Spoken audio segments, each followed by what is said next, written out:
They remembered the law when gods forgot. Commander Ava Rostova watched a dead system pivot around a dying star. From the command seat of the survey cutter Pathfinder, the Hesiotic ring was a skeletal marvel. It was a partial Dyson sphere, a monument to an ambition that had outstripped its creator's grasp. Now it was the galaxy's greatest salvage yard, a graveyard of forgotten technologies and fractured dreams. Her mission was simple: chart the uncatalogued debris fields, tag precursor artifacts for recovery, and avoid the local politics. The stakes were her crew's lives and the integrity of the Commonwealth Charter she represented. Deep within the densest debris cloud, something ancient stirred its slumber, disturbed by the ceaseless gnawing of salvagers and prospectors. A low, persistent hum echoed in the Pathfinder's deep-range resonance sensors, a signature so clean and structured it had to be artificial. It was a ghost singing in a tomb. "Anything?" Anya Eva asked, her voice calm but tight. Her gaze was fixed on the tactical display, where the signal bloomed like a phantom flower. The soft chime of the environmental controls was the only other sound. Sensor Chief Anya Sharma leaned closer to her console, her brow furrowed in concentration. Still the same commander. A repeating data burst, but the encryption is geological. It's layered like sedimentary rock, older than any Commonwealth or hegemony signature on record. A faint scent of ozone hung around the overworked sensor banks. The ship's AI Nomos interjected its synthesized voice, a smooth counterpoint to the bridge's low tension.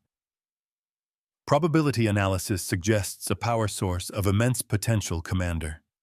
It is operating at less than 1/1,000,000th of 1% of its theoretical maximum output.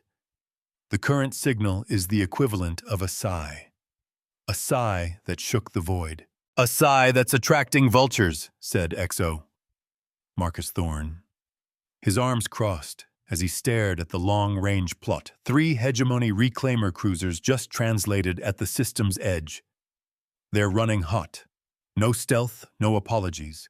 They're broadcasting a system-wide claim. Eva's jaw tightened.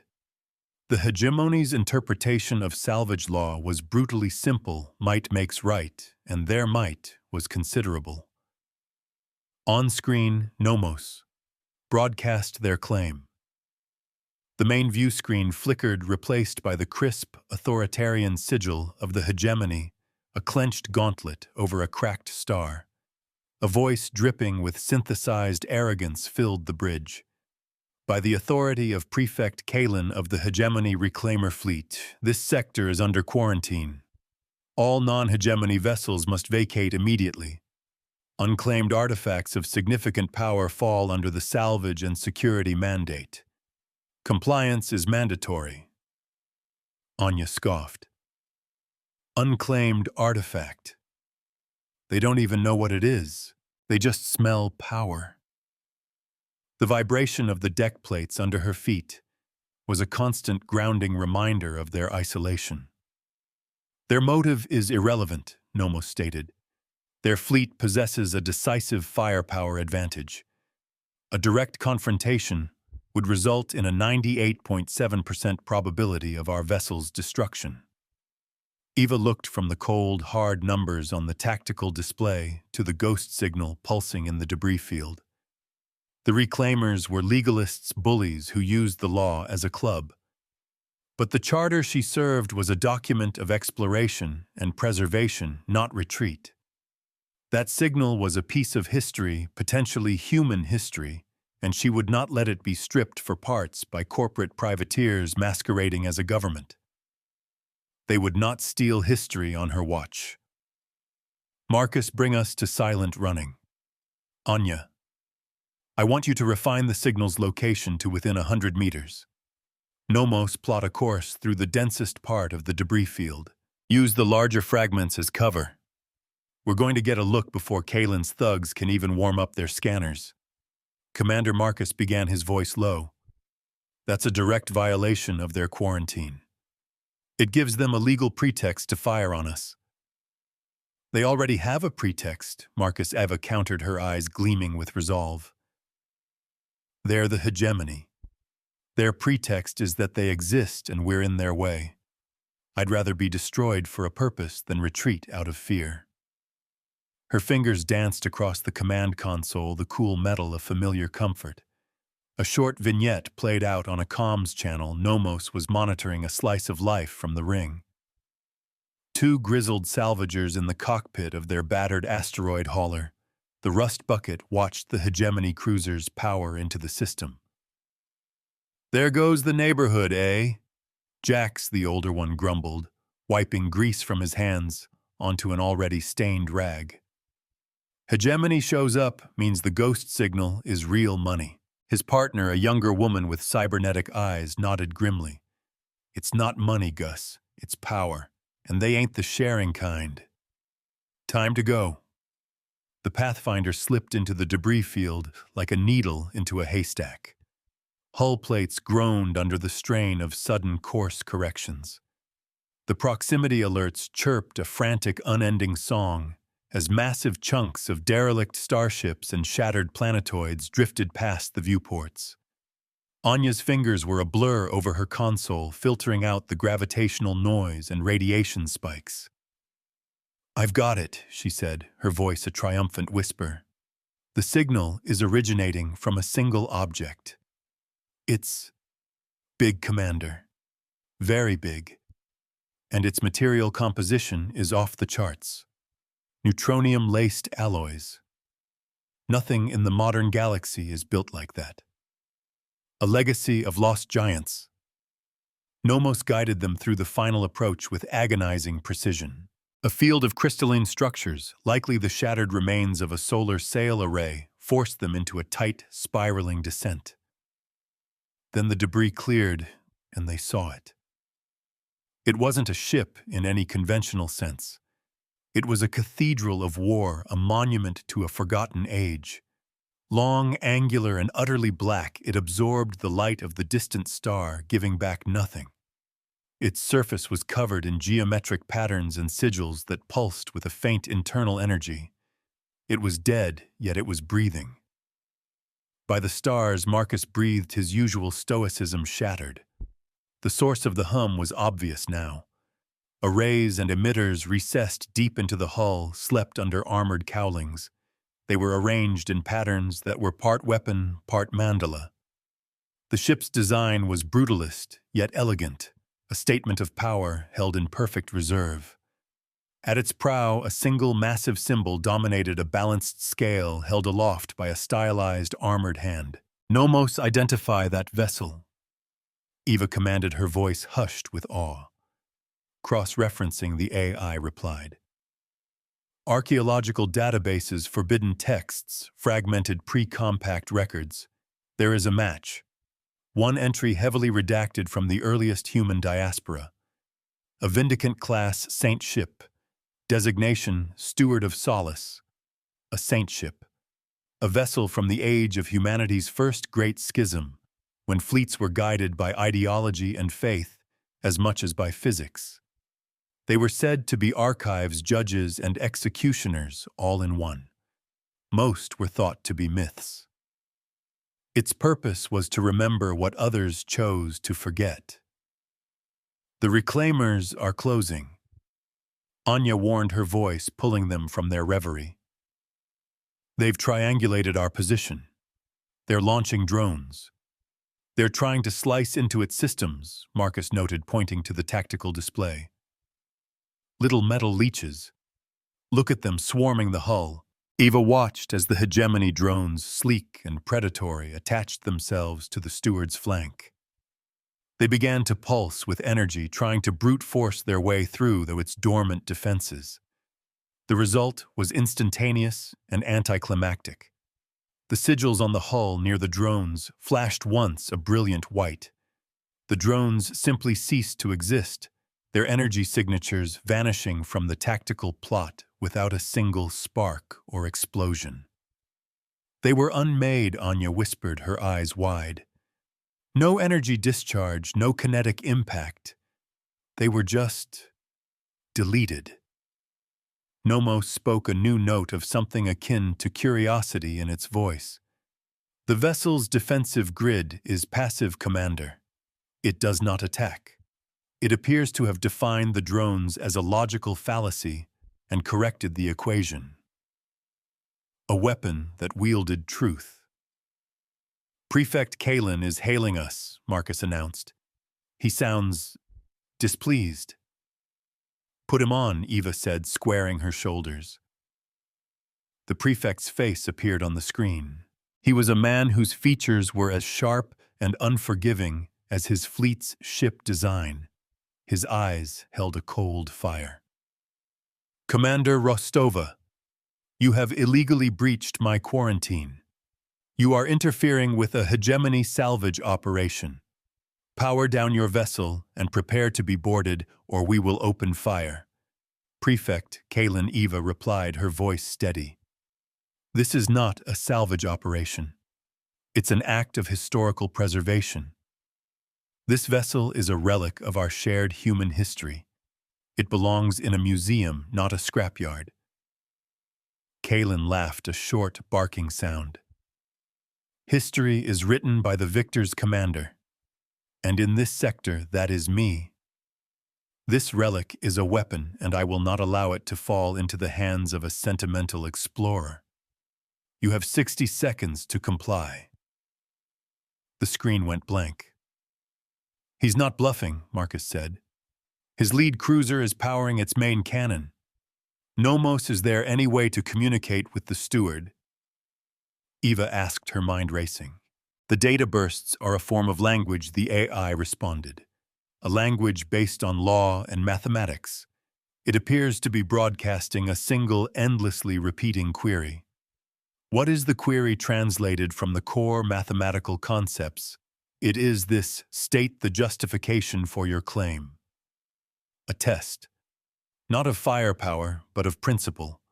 The reclaimers had tried to answer with force, and their claim had been rejected. They were trying to pick a lock, but the ship was asking for a key. Eva looked at the hegemony fleet, their weapons glowing with nascent power. Then she looked at the ancient, silent judge before her. She knew what she had to do. They claimed by right. She would ask with purpose, Nomos. She said, her voice ringing with newfound clarity. Open a channel to the steward. Use the same frequency as the data burst. I want you to transmit our charter. All of it. The articles of peaceful exploration. The mandates for preservation of knowledge. The doctrine of mutual defense for all non-combatant life. Don't claim ownership. Declare our intent. Commander, that is. An unconventional approach, Nomos stated. The probability of success is indeterminate. Do it. The Pathfinder's comms array shifted, focusing a tight beam of data at the silent warship. It poured centuries of Commonwealth law and ethics into the void. It wasn't a plea or a demand. It was a statement of being, a definition of purpose. For a moment, nothing happened. The hegemony cruiser's weapon reached its peak charge, a lance of pure energy ready to strike. Then the Steward of Solace answered. The hum ceased. A wave of light, soft and silver, washed over the vessel's dark hull. The intricate sigils flared, and the great scale on its prow began to glow with a steady, judicial light. A channel opened directly to the Pathfinder's bridge, not of audio or video, but of pure data translated instantly by Nomos into a voice that was neither male nor female, but vast and old. Your charter has been reviewed, the voice resonated, seeming to come from the very bulkheads of the Pathfinder. Your purpose is aligned with the First Compact's mandate of stewardship. Access is granted. We are the Steward of Solace. Our purpose is to preserve the balance. A debt has been incurred by the aggressor. A reckoning is due. A deep, resonant thrum vibrated through the Pathfinder's hull as a docking port, seamless and previously invisible, opened on the flank of the ancient ship. It was an invitation. They've stopped firing, Anya said, her voice filled with disbelief. Kalen's ship is holding its charge. He's confused. Marcus said, a slow grin spreading across his face. He doesn't know what just happened. He's about to find out, Eva said. She stood, her heart pounding with a mixture of terror and exhilaration. Marcus, you have the con. Take us in. I'm leading the boarding party. She was no longer just a scientist. She was the chosen representative of a power she could barely comprehend. A steward must be willing to count the cost. The interior of the steward was a silent, hallowed space. The air was cold, sterile, and smelled of ozone and timelessness. Emergency lights cast long, stark shadows down corridors wide enough to drive a freighter through. The gravity was a steady, reassuring 1G. Eva, along with Anya and a small security team, stepped out of the airlock and onto a deck made of a material that seemed to drink the light from their helmet lamps. The Warden AI is guiding us, Nomosa's voice came through their comms, now patched directly into the steward's local network. It wishes to grant you access to the primary command center. The Praetorium, it calls it. They moved through the silent ship, their boots echoing in the immense emptiness. They passed vast, dark chambers that hinted at unimaginable functions, libraries of pure data fabrication. Bays capable of building entire fleets and power conduits that thrummed with the energy of a captured star. The ship was not just a warship, it was a civilization in miniature, a self-contained promise of law and order. As they walked, Anya's scanner whirred. Commander, the ship. It's running diagnostics on the Pathfinder. And on us. It's reading our biometrics, our neural patterns.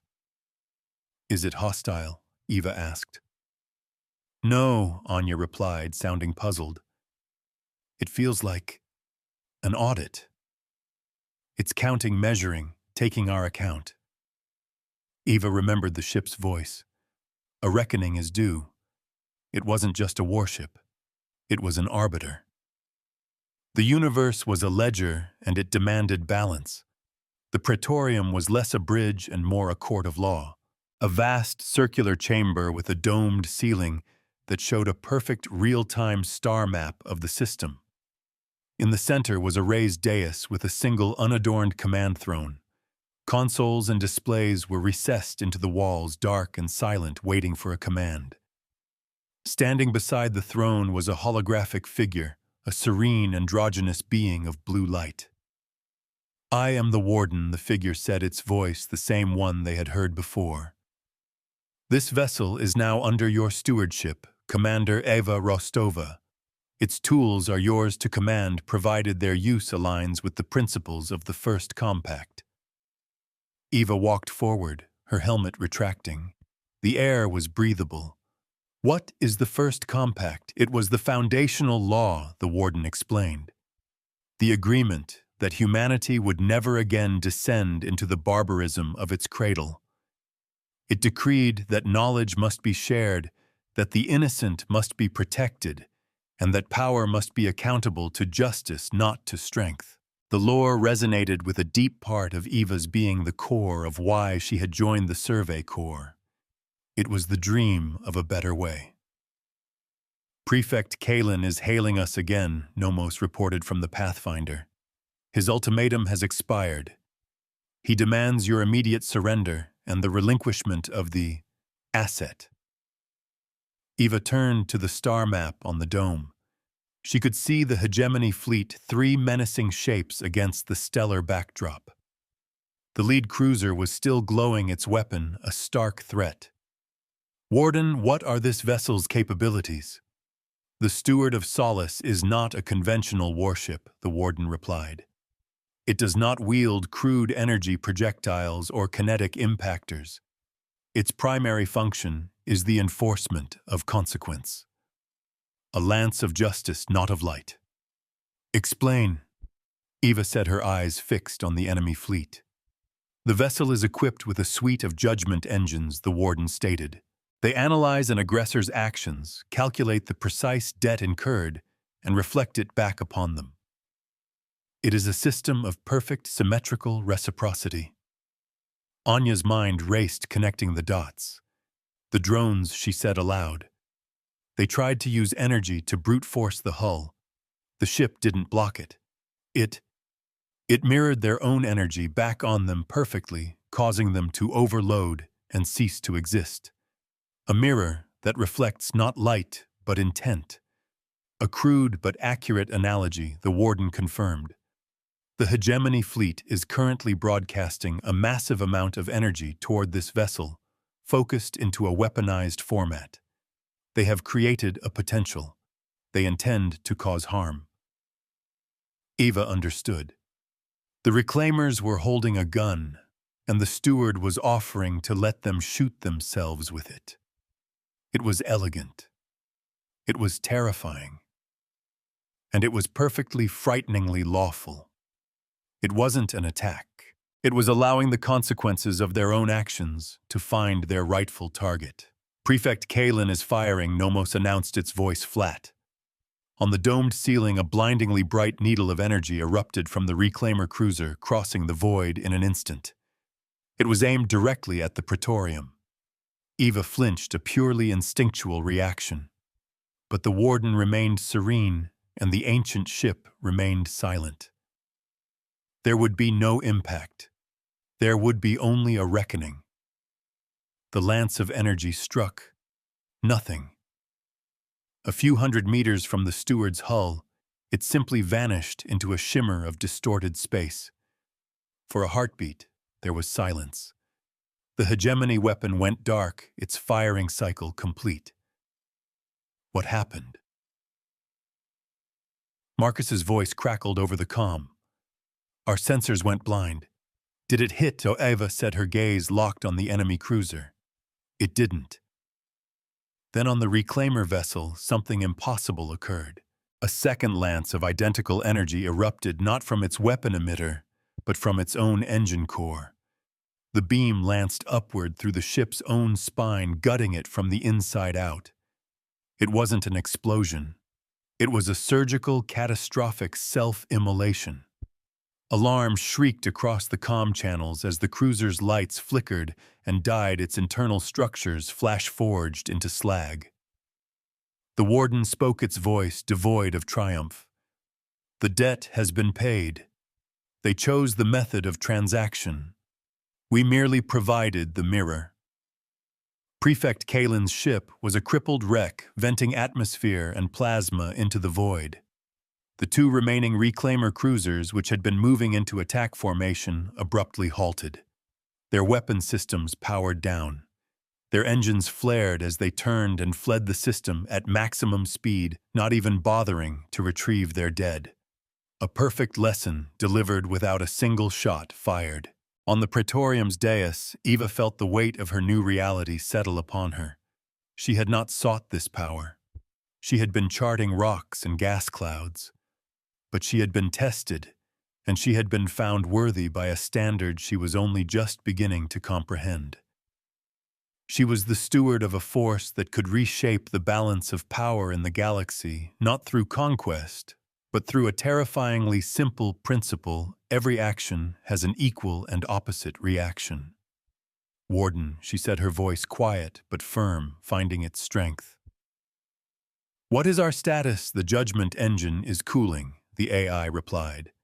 The vessel's power reserves are nominal. We await your directive, steward. Eva looked at the crippled hegemony ship. Life pods were blooming from its hull like desperate seeds. Nomos, transmit a message to the Commonwealth. Tell them I have secured a pre-compact artifact of immense significance. Tell them to send medical ships and a diplomatic envoy. And tell them to come with an open mind. She looked at the warden. Our first lawful act as steward will be one of mercy. We will render aid to the survivors. Let the record show that justice can be tempered with compassion. This ship was a living embodiment of a code, a law so ancient it had become myth. She remembered a fragment of text she had read once from a long-dead philosopher. He had argued that humanity's greatest strength was not its adaptability or its aggression, but its capacity to build systems of fairness that could outlive empires. The Steward was such a system. This ship teaches by numbers and remembers by ledgers, never by collars. As the Pathfinder and the Steward began coordinating rescue operations, a new awareness settled over Eva. She was no longer just Commander Rostova. She was the keeper of a legacy. A power that did not conquer, but corrected. A power that did not rule, but judged. The Hesiodic Ring was no longer just a graveyard of the past. It was the cradle of a new future, a future where the old laws, the best laws, might live again. The scale had tipped, and she was now its fulcrum. The crippled reclaimer cruiser floated silently, a monument to its own aggression. On its bridge, amidst the smoke and the dying emergency lights, Prefect Kalen stared in disbelief at the damage reports. His ship was ruined, his crew decimated, his authority shattered. It was impossible. He had fired and his own ship had been struck. He had been defeated not by a superior weapon, but by a superior argument. The small survey cutter and the ancient ghost ship had not fought him. They had simply held up a mirror and forced him to look. A new signal reached his bridge, overriding the damage control alerts. It was a simple text transmission from the Pathfinder. "We are beginning search and rescue operations. Power down all remaining systems and await assistance. The law requires us to offer aid." The law. Kalen had used the law as a weapon his entire career. He had twisted it, bent it, and shaped it to serve his own ambitions. Now, for the first time, he was facing a law that was immutable, a law that did not bend. It simply was. His defeat was total not because his ship was broken, but because his philosophy was. His ambition was weighed, measured, and found wanting. Eva stood on the Praetorium's dais watching the rescue unfold on the star map. The Pathfinder, a tiny gnat next to the immense Steward, zipped between the life pods, its tractor beam gently guiding them toward its cargo bay. It was a slow, painstaking process. Each life saved was a deliberate choice, an entry on the positive side of a new ledger she was just beginning to write. "The Warden," Eva said, addressing the holographic AI. "The hegemony will not let this go. They will return. They will see this vessel not as a judge, but as a threat to their power." "That is their prerogative," the Warden replied calmly. "The Steward does not seek conflict, but it will answer any who attempt to disrupt the balance. The nature of the answer will be determined by the nature of the question asked. So if they return with warships," Marcus started, his voice coming over the comm, "then they will be asking a military question," Eva finished for him. "And they will receive a military answer in a language they understand." She felt a chill run down her spine. The Steward's power was immense, and its logic was flawless. But it was still a weapon, and she was the one with her hand on the trigger. A lawful path was not necessarily a peaceful one. "The duty of a judge is to pass sentence." "Nomos, what is the long-range strategic situation?" Eva asked, her mind already moving past the immediate crisis. "The two fleeing reclaimer cruisers will reach the nearest hegemony outpost in approximately 72 hours, the AI reported. Given the nature of their defeat, it is highly probable they will report the existence and capabilities of this vessel. A larger hegemony fleet could be mobilized within a standard week. Furthermore, the civilian salvager channels are already filled with garbled reports of the encounter. The existence of the Steward of Solace will not remain a secret for long. News of a ghost ship that could unmake warships without firing a shot would spread like wildfire. Everyone would want it. Cults would want to worship it. Warlords would want to control it. Empires would want to destroy it. She had awakened not just a ship, but a new political reality. Then we must be prepared, Eva said. She turned to the warden. This vessel is an archive of law. The first compact. I need to understand it. I need to learn the precedents. The hegemony uses the law as a weapon of conquest. I will use it as a shield. The archives are open to you, steward, the warden replied. Its blue light seemed to warm slightly. The knowledge is yours to wield. The first compact was built on a simple yet profound principle. And what is that, Eva asked? That a law without the power to enforce it is merely advice. And advice is too often ignored. A civilization is defined by the laws it is willing to enforce. Eva knew her life had been irrevocably altered. The star charts and nebula scans that had once fascinated her now seemed like relics of a simpler time. Her new map was not of space, but of justice. Her new mission was not to explore the past, but to ensure that its most important lessons had a future. She accepted the weight, the terrible, magnificent burden of it all. Aboard the fleeing reclaimer cruisers, a frantic debate was underway. The captains, shaken to their core, were arguing over their report. To tell the full truth was to admit to an impossible, almost supernatural defeat. It would invite ridicule and investigation. To lie was to risk sending a future fleet into the same meat grinder. We tell them it's a precursor superweapon of unknown capability, the first captain argued. We say it destroyed the prefect's ship with an energy wave that bypassed our shields. We don't mention the mirror nonsense. No one will believe it. And what happens when the next fleet arrives and tries to fire on it? The second captain countered. They will suffer the same fate. We have a duty to report the truth, no matter how insane it sounds. We faced a weapon that uses your own aggression against you. Our tactics are useless. Our power is irrelevant. They were trapped. The steward's first act had not only defeated a ship, it had broken the logic of their warfare. It had sown fear and confusion, two weapons far more effective than any plasma cannon. Fear is the tax levied by the unknown. Eva, Marcus, and Anya established a temporary command rotation. While one of them was on the praetorium of the steward, the others would manage the rescue and repair efforts from the Pathfinder. They were a tiny crew for such a vast responsibility, a handful of explorers suddenly tasked with guarding a sleeping god. The civilian vignettes of the salvagers they had monitored earlier seemed like a distant memory, a life of simple concerns, now lost to them forever. During a quiet moment, as Marcus oversaw the transfer of the last reclaimer survivors, Anya approached Eva on the praetorium.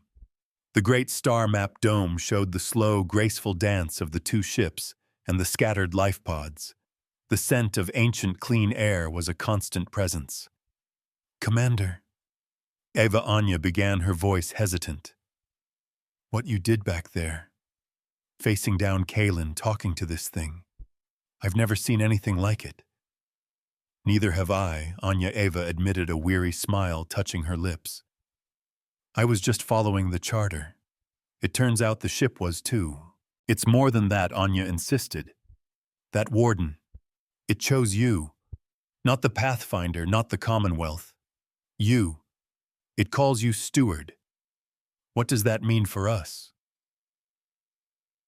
For you, Eva looked at the empty command throne on the dais. She had not sat in it yet. It felt like a seat she had yet to earn. It means we have a duty, to make sure this power is used correctly, to make sure the law it represents is never used for conquest or personal gain. It's the heaviest thing I've ever had to carry. The burden of judgment is heavier than any crown. A priority message blinked on one of the newly activated consoles. It was from Nomos, but the signal was routed from Commonwealth Command. News traveled fast. Commander Nomos's voice announced crisp and formal. A message from Admiral Jorik of the Third Fleet. He is en route. His fleet will arrive in 4 days.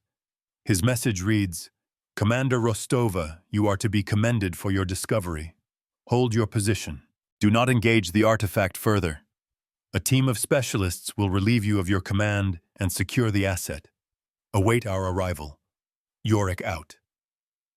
Eva felt a cold knot form in her stomach. It was happening already. They didn't understand. They saw a weapon, an asset to be secured. They were sending soldiers and engineers, not lawyers and historians. They were about to make the same mistake the hegemony had made. They were going to approach the Steward of Solace with a claim of ownership, not a declaration of purpose. She looked at Anya, whose face reflected her own dawning horror. They had escaped one bully only to be faced with another one that wore a friendlier face. Nomos Eva said slowly, her mind racing, to calculate the new odds. When Admiral Jorik's fleet arrives, what are the chances they will listen to my report before attempting to take control of this ship by force? There was a pause longer than usual as the AI processed the complex variables of military pride, political ambition, and bureaucratic inertia. Commander Nomos finally replied, its voice grimly certain. The probability is exceptionally low. Eva's blood ran cold. The message from Admiral Jorik was not a request for a situation report. It was a notice of foreclosure. He was a man known for his rigid adherence to the chain of command and his view of the universe as a series of assets to be acquired or liabilities to be neutralized. To him, the Steward of Solace was the ultimate prize, and Eva Rostova was a minor bureaucratic obstacle. She had 4 days until her own people became her antagonists. He's going to try and take it. Anya said, her voice barely a whisper, echoing the thought in Eva's mind. He'll see this as a rogue action. A junior commander who's gone native. The Praetorium's vast, silent space suddenly felt like a cage. The Admiral operates within the bounds of Commonwealth Fleet doctrine, Marcus added over the comm, his tone grim. That doctrine states any unlisted active military hardware of non-Commonwealth origin is to be secured by any means necessary. He'll see his actions as perfectly legal. Their law, their doctrine. They were hammers, and this situation was not a nail. It was a pane of ancient, unbreakable glass. Pounding on it would only shatter the hammer. Their law was a hammer. Hers was a key. The warden, Eva said, turning to the serene, holographic figure. Admiral Jorik will not recognize your authority or mine. He will attempt to seize this vessel. Is there a provision in the first compact for dealing with allies who act as aggressors out of ignorance? The compact does not recognize ignorance as a defense, the warden replied. Its voice a calm sea in the coming storm. It only recognizes actions and their consequences. The compact does not differentiate between friend and foe, only between lawful and unlawful claims. His claim will be one of possession. It is an invalid argument. We can't just mirror a Commonwealth fleet, Marcus argued, his voice tight with stress. These are our people. We can't destroy them. The thought of turning this ship's terrible power on their own was a heavy weight in the air. Destruction is a crude tool, the warden stated. The judgment engines are capable of far more nuanced applications than mere reciprocity of violence. The compact provides other options, injunctions, sanctions, liens. The tools of the court are more varied than the tools of the battlefield. Eva felt a spark of hope. It was a language she could work with. Not a weapon, but a legal instrument. A lien, you can place a lien on a fleet. All actions require energy, the warden explained. Energy is a quantifiable asset. An unlawful action is a form of debt. The steward can place a lien on the energy reserves of a debtor until the legal dispute is resolved in accordance with compact precedent.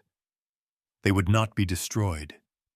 They would simply be unable to act. Anya's eyes lit up with understanding. It would be the ultimate legal checkmate. He could have all the guns in the universe, but he wouldn't have the power to fire them. His fleet would be dead in the water, but the crews would be perfectly safe. A law that could disarm an army without shedding a drop of blood. It's a massive gamble, Commander Marcus cautioned. To use this precursor power against our own admiral. It's mutiny. There's no coming back from this. He is leaving me no choice, Eva countered, her resolve hardening. The cool, recycled air of the Praetorium felt charged with decision. He intends to commit a lawful wrong. He wants to take this ship, which has a right to its own existence, and turn it into a tool.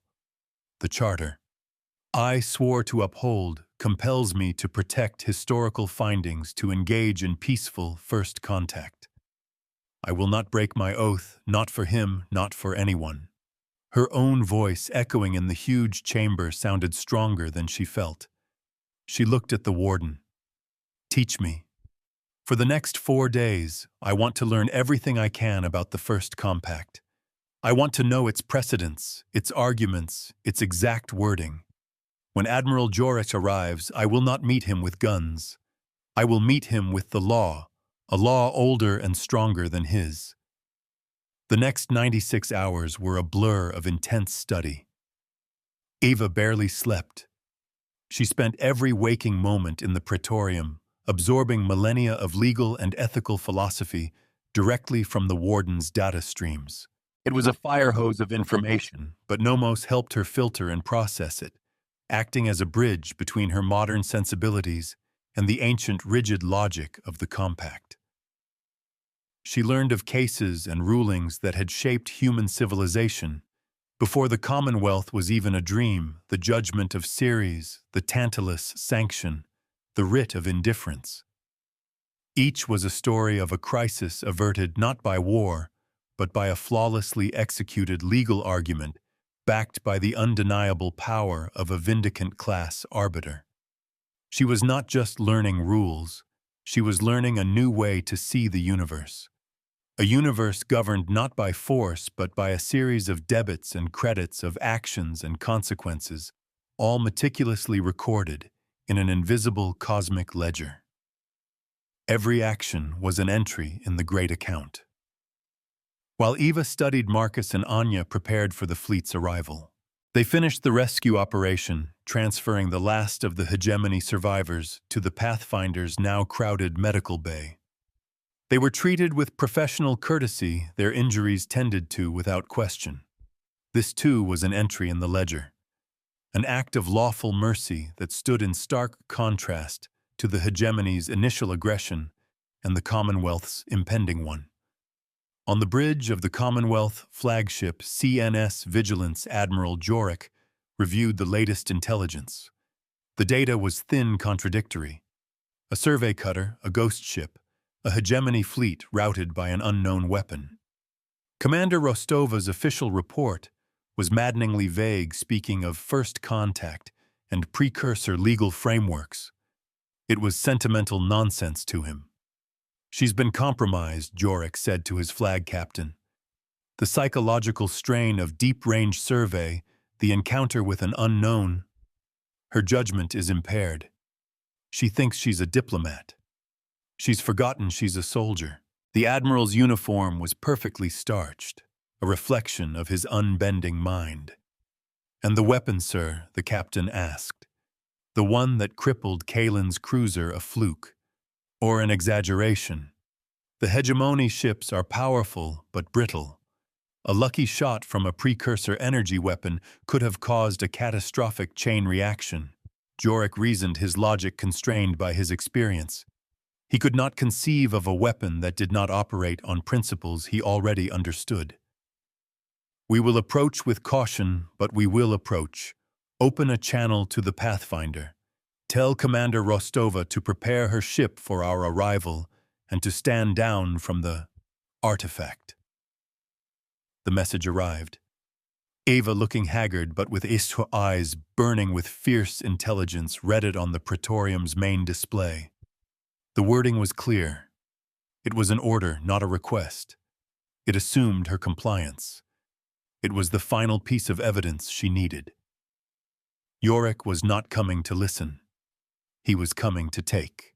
She would not be a defendant in her own court. The time has come, she said, her voice steady. Warden, are the judgment engines ready? They are always ready, the warden replied. They do not sleep. They merely observe and await a declaration. Nomos, transmit a message to the CNS Vigilance. Address it directly to Admiral Jorick. Inform him that this vessel, the Steward of Solace, is a recognized legal entity under the tenets of the First Compact, a foundational human legal document. Inform him it has chosen me as its representative. State clearly that any attempt to board, seize, or otherwise interfere with its sovereignty will be interpreted as an act of unlawful aggression. Commander Nomos interjected a note of caution in its voice. Such a message will be interpreted as a declaration of mutiny. The legal consequences for you will be severe. The consequences of letting him blunder into a confrontation with this ship would be far worse, Eva said. Send it. The message was sent. The response was almost immediate. It was a fleet-wide broadcast from Admiral Jorick. Commander Eva Rostova is hereby relieved of her command pending a full competency hearing. Her vessel, the survey cutter Pathfinder, is to power down its engines and await a prize crew. I will be taking direct control of the situation. The Admiral had made his claim. The court was now in session. The Commonwealth fleet translated into the system with practiced, intimidating precision. 3 heavy cruisers, a half-dozen destroyers, and the massive, imposing form of the Vigilance itself. They were a vision of military power, a stark contrast to the lone, silent steward. They arranged themselves in a containing formation, their weapon ports open, their shields shimmering with power. It was a show of force designed to cow any opposition. A civilian freighter, the Stardust Drifter, was passing through the outer system, its crew watching the drama unfold on their long-range sensors. Look at that, the pilot breathed, a young woman on her first deep space haul. The whole Third Fleet. What in the void did that little survey ship find? Her captain, a veteran of 100 trade routes, just shook his head. Nothing good, kid. When the Navy shows up in force, it's never good news for the little guy. Jorick's voice boomed across all channels, the voice of a man utterly convinced of his own authority.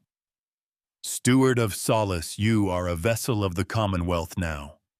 Power down your systems and accept a boarding crew. This is your only warning. Eva stood on the dais of the Praetorium. She had chosen not to sit on the throne. She was a steward, not a queen. Warden, she said, her voice calm. He has made his declaration.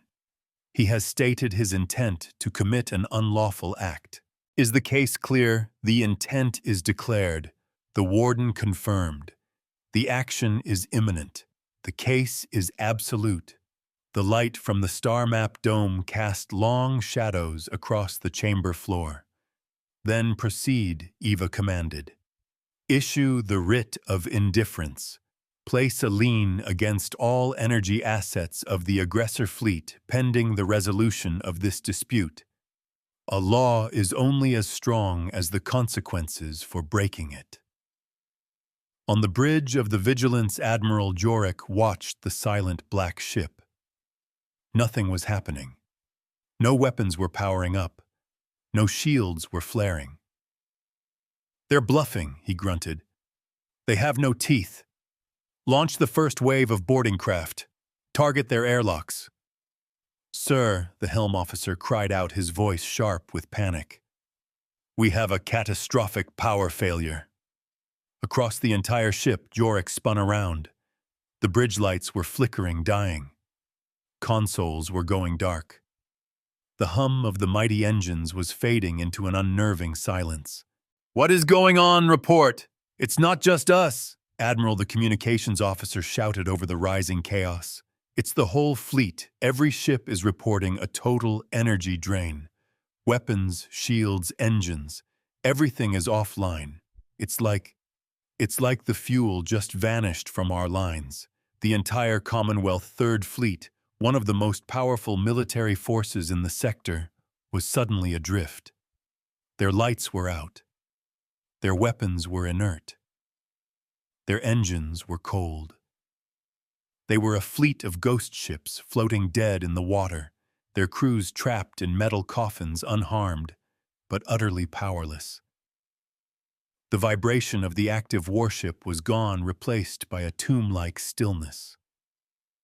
From the Praetorium, Eva watched the lights of the fleet die out one by one on the star map. It was a chilling sight. There was no explosion, no violence, just a quiet, orderly, and absolute shutdown. "The lien has been executed," the warden announced. "Their available energy has been placed in escrow. They are functionally inert. They have sufficient power for life support and emergency lighting, but all strategic and tactical capability has been neutralized. The debt will be held until a lawful resolution is achieved." They had come as conquerors. They were now petitioners. A single low-power comm signal emanated from the Vigilance.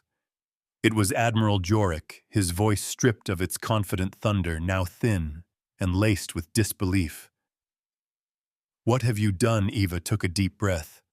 Now came the hardest part. Not the exercise of power, but the explanation of it. "I have done nothing, Admiral," she replied, her voice broadcast across the silent fleet. "You are the one who acted. You attempted to execute an unlawful seizure. The Steward of Solace, acting as an agent of the First Compact, has simply frozen your assets, pending a legal review. You have not been attacked. You have been served with a court order." There was a long silence from the Vigilance. Eva could almost picture the scene, the Admiral on his darkened bridge surrounded by powerless technology, forced to confront a reality that his entire worldview could not accommodate. He had brought a fleet to a legal argument, and he had lost. The cost was not in lives, but in his most prized possession, his power. Nomos, Eva commanded. "Send a second message. This one to the Commonwealth High Command, and this time send it with a copy of the First Compact's foundational articles and a full sensor log of the past 4 days. Include the hegemony encounter and Admiral Yorick's attempt to seize this vessel. Request the diplomatic envoy I asked for earlier. Inform them that the Third Fleet is being held unharmed as collateral." This was the final escalation. She was no longer just defying an admiral. She was challenging her entire government to recognize a higher law. She had drawn a line not in the sand, but across the fabric of space-time, and dared them to cross it. Her career was over. Her life as a Commonwealth officer was forfeit. But she had upheld her oath. She had protected a piece of history that was so much more than just history. The weight of the law was now hers to bear. Days passed. The Third Fleet floated silently. The Pathfinder, now a tiny hub of activity, ferried essential supplies to the stranded crews, an act of goodwill that only deepened the surreal nature of the standoff.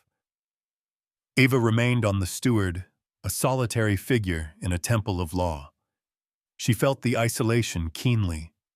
She had chosen this path, but it was a lonely one.